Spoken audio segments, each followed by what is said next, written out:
The good Maharaja, the Indian prince who became a father to Poland's lost children. In the autumn of 1942, a convoy of military trucks rolled through the hot countryside of western India. Inside sat children who had traveled farther than most adults ever would. One of them was 11-year-old Wiesław Stepuła. The children had come from Poland, but Poland no longer seemed like a place they could return to. Many had been deported with their families to Soviet labor camps in Siberia and Kazakhstan. They had known bitter cold, hunger, disease, separation, and death. Some had watched their parents die. Others did not know whether their mothers and fathers were still alive. Now, after a long journey through Central Asia and Iran, they arrived at Balachadi, near the Arabian Sea in the princely state of Nawanagar. They climbed down from the trucks thin, exhausted, and poorly dressed. Some were barefoot. Princess Harshad Kumari, who witnessed their arrival, later remembered how miserable they looked, even after receiving food and care during their journey. Waiting for them was a dignified Indian ruler in his late 40s. His name was Digvijaysinhji Ranjitsinhji Jadeja, the Maharaja Jam Sahib of Nawanagar. The frightened children stood before him. Then his powerful voice broke the silence.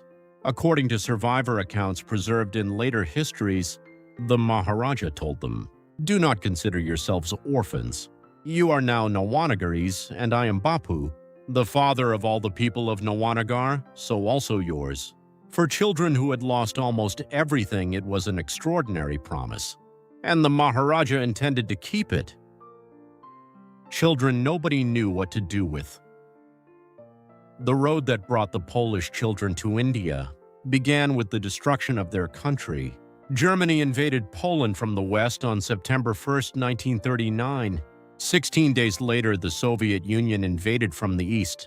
Beginning in 1940, Soviet authorities deported hundreds of thousands of Polish citizens, including military families, teachers, civil servants, landowners, and their children, to remote regions of the Soviet Union. Many traveled in freezing cattle cars. Many never survived. Then history took a sudden turn. In June 1941, Germany attacked the Soviet Union.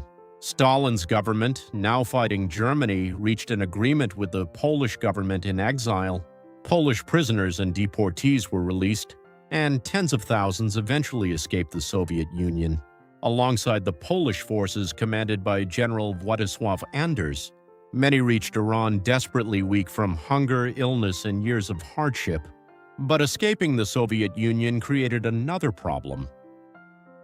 Where could the children go? British and Indian officials discussed the refugees with serious concerns about money, food, housing, and medical care. India itself was suffering severe wartime shortages. Many of the Polish children were malnourished or ill with tuberculosis, typhus, dysentery, and other diseases. While officials considered what to do, one man decided that the children could not wait. Digvijaysinhji was then serving as an Indian representative in Britain's Imperial War Cabinet. He learned of the children's plight and offered refuge in his own state. It was a remarkable decision. Poland lay thousands of miles away, and there was no obvious political advantage in assuming responsibility for hundreds of foreign refugee children. He reportedly explained his decision simply, "If God has sent me these children, it is my duty to care for them." His sympathy for Poland may not have begun with the war.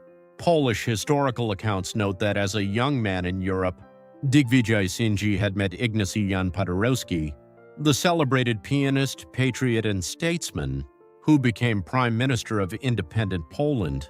The encounter apparently left him with an interest in Poland, long before Polish refugee children arrived in India. But admiration for a distant country was one thing. Taking responsibility for its traumatized children was another. He did it anyway. "It's my money." The Maharaja did not merely give permission for a refugee camp. He became personally involved. Filmmaker Anuradha, who spent years researching the story for the documentary A Little Poland in India, recounts that British officials were unhappy that the Maharaja had acted without first obtaining their permission. According to her account, his response was characteristically direct. "It's my money. Where I spend it is my affair, and I don't have to ask anybody." The reality of financing the refuge, however, was broader than that famous remark might suggest.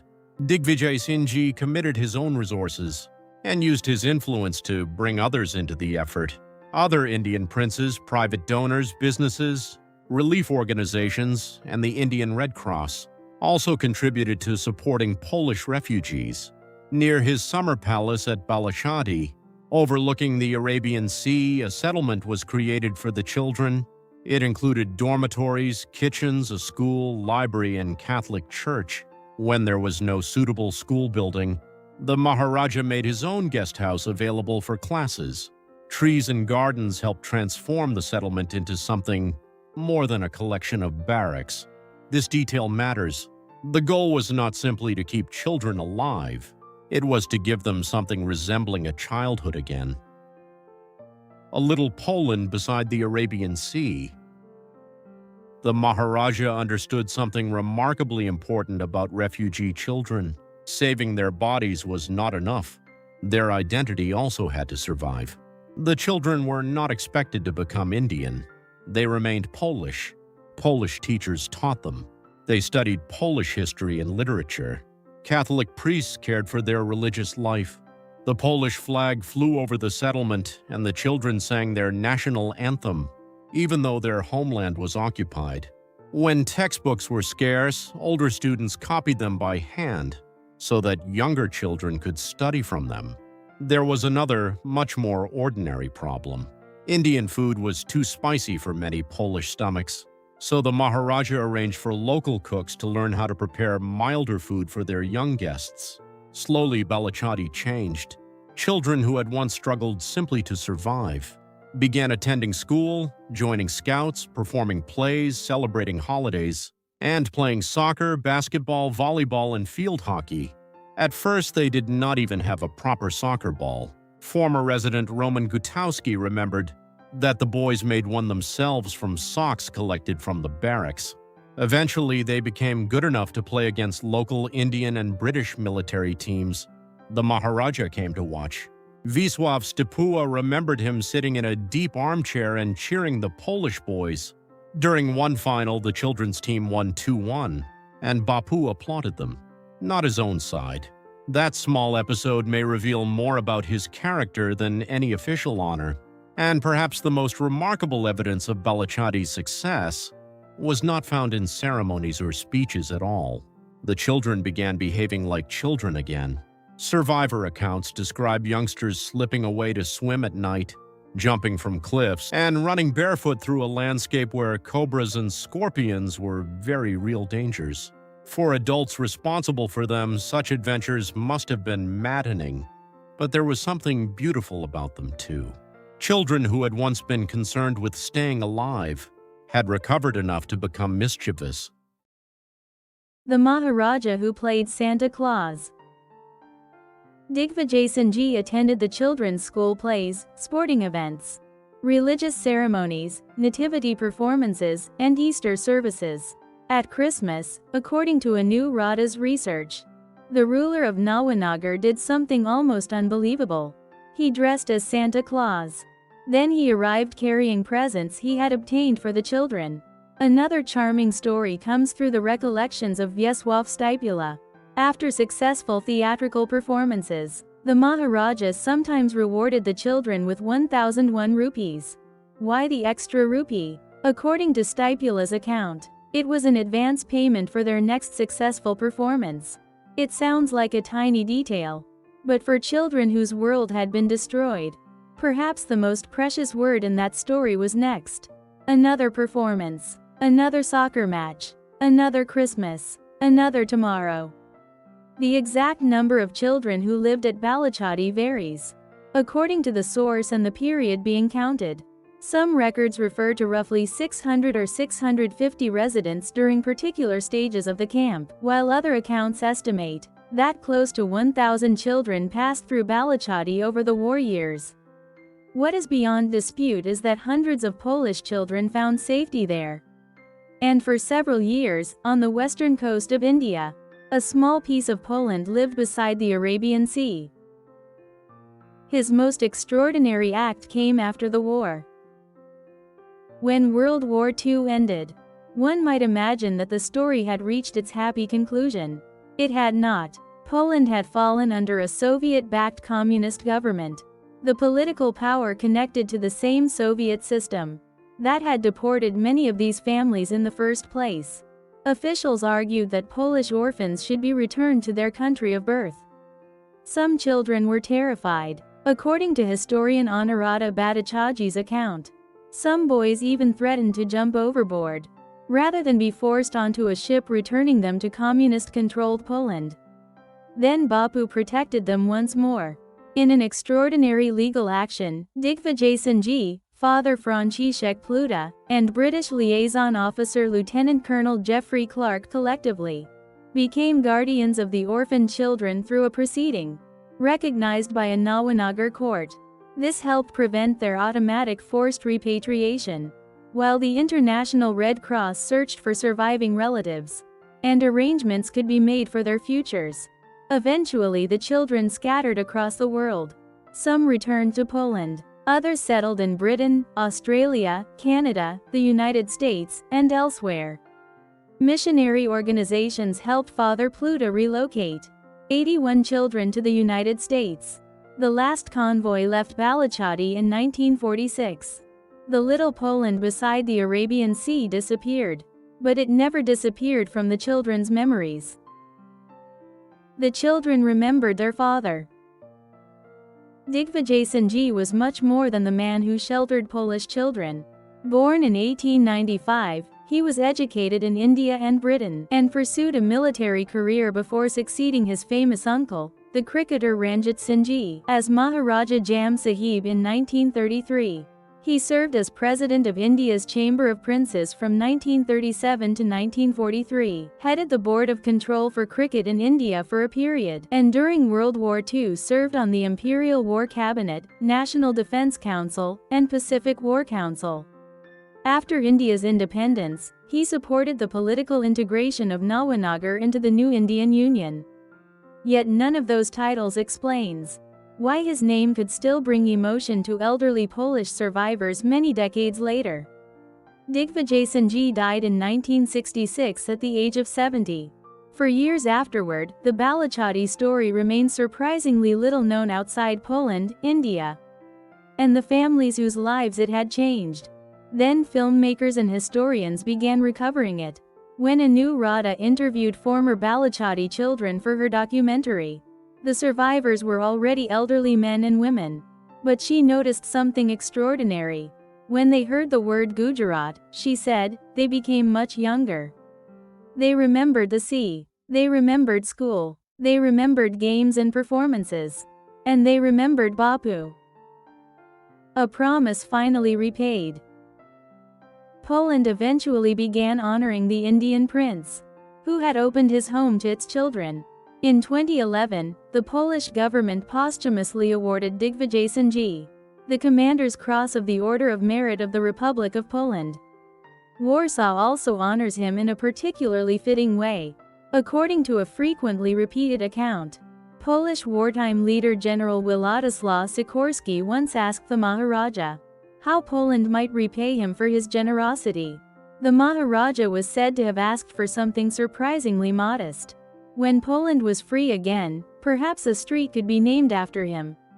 Whether the conversation survives in sufficient contemporary documentation to establish every word is uncertain.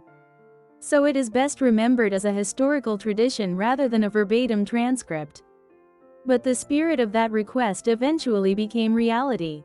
In Warsaw's Oshota district, there is now Square Dobrego Maharaji, the square of the good Maharaja. Nearby, primary school number 118 also carries his name, and a monument honors his connection with the Polish children. The recognition has spread beyond Poland. Balachadi also briefly sheltered a small group of Polish Jewish children. One account documents 12 who later continued to Haifa in British-controlled Palestine in 1943. Other researchers believe additional Jewish children may have been among those protected at Balachadi. although the precise number remains uncertain. In recent years, a memorial in Nevatim, Israel, has honored the Maharaja's role in protecting Jewish as well as Catholic Polish children. More than 80 years after the trucks first entered Balachadi, the story continues to travel. Perhaps that is appropriate. The children did too. Bapu. History usually remembers rulers for the wars they fought, the territories they controlled, or the monuments they left behind. Digvijaysinhji Ranjitsinhji Jadeja left something rarer. When hundreds of Polish children arrived in India carrying the wounds of war, he did more than provide shelter. He helped give them safety, education, dignity, and the freedom to remain Polish. While living thousands of miles from Poland, he gave them a place where the Polish flag could still rise, a school where their language could still be spoken, a soccer field where boys could once again worry about winning a game instead of surviving a war, and a Christmas where an Indian Maharaja could put on a Santa Claus costume and make displaced children laugh. Years later, survivor Karolina Rybka expressed the meaning of Balachadi in far fewer words. "Nobody wanted us," she recalled in a public interview. The war was everywhere, and she could not imagine what would have happened to so many children. Then she said simply, "He saved our lives." That is why Poland remembers Digvijaysinhji as the good Maharaja. But the children had another name for him, the name he had given them permission to use on the day they arrived. Bapu, father.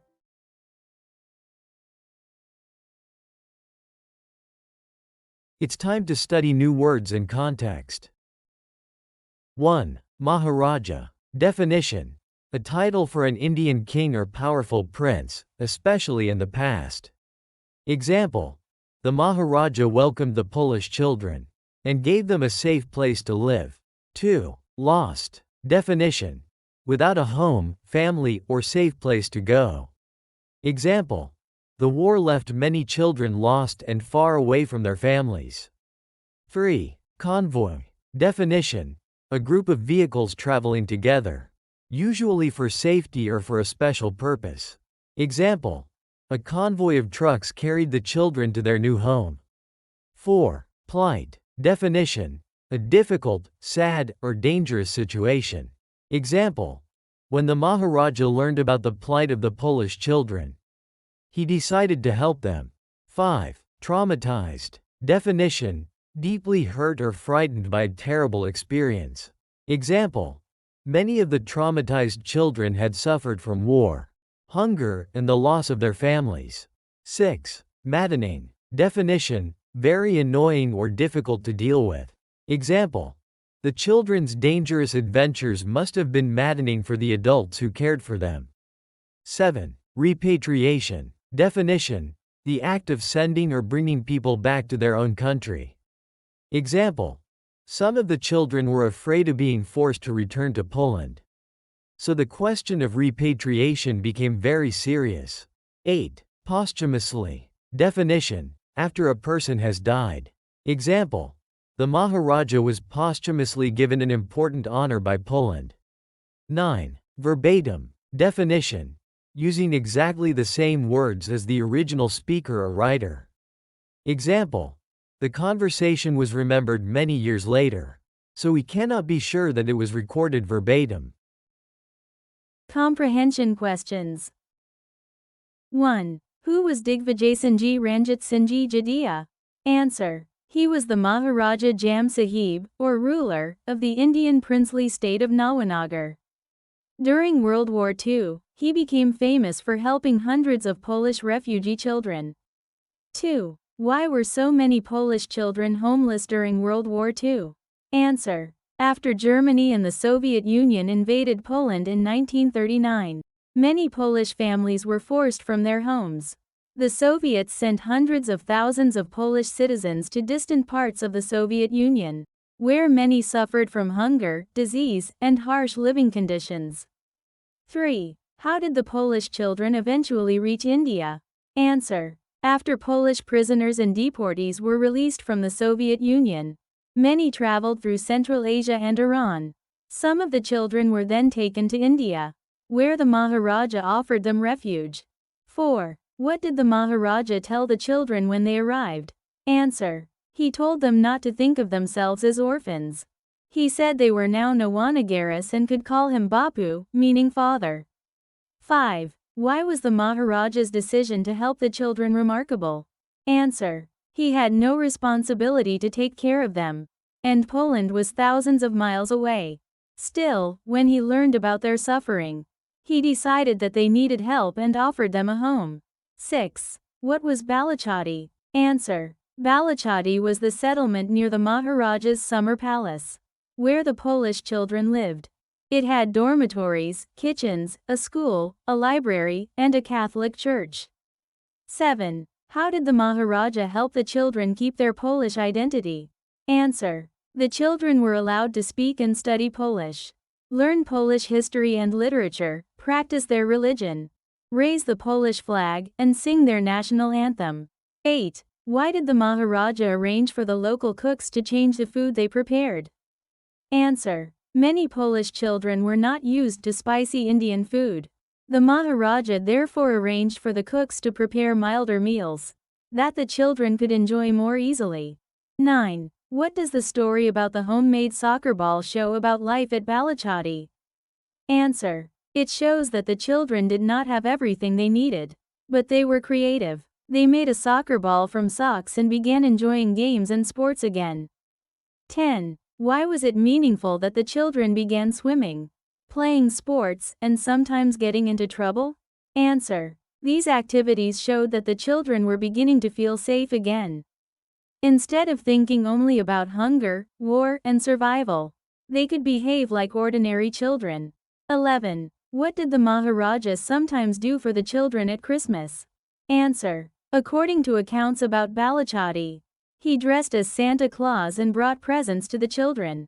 12. What was special about the Maharaja's gift of 1,001 rupees after some performances? Answer. According to Vyesław Stipula's recollection, the extra 1 rupee was meant as an advance payment for the children's next successful performance. It suggested that there would be another performance and another happy day in their future. 13. What problem did some of the Polish children face after World War II ended? Answer. There was pressure for Polish orphans to return to Poland, which was then under a Soviet-backed communist government. Some children were frightened, because they or their families had already suffered under the Soviet system. 14. How did the Maharaja help protect the children from forced repatriation? Answer. The Maharaja, Father Franciszek Pluta, and British liaison officer Lieutenant Colonel Geoffrey Clark became legal guardians of the orphaned children. This helped prevent their automatic return, while relatives were searched for and safer plans could be made. 15. Why is Digvijaysinhji remembered as the good Maharaja? Answer. He did more than give hundreds of refugee children food and shelter. He helped restore their education, culture, dignity, and sense of safety. Most importantly, he treated them with the care of a father, which is why the children remembered him as Bapu, father.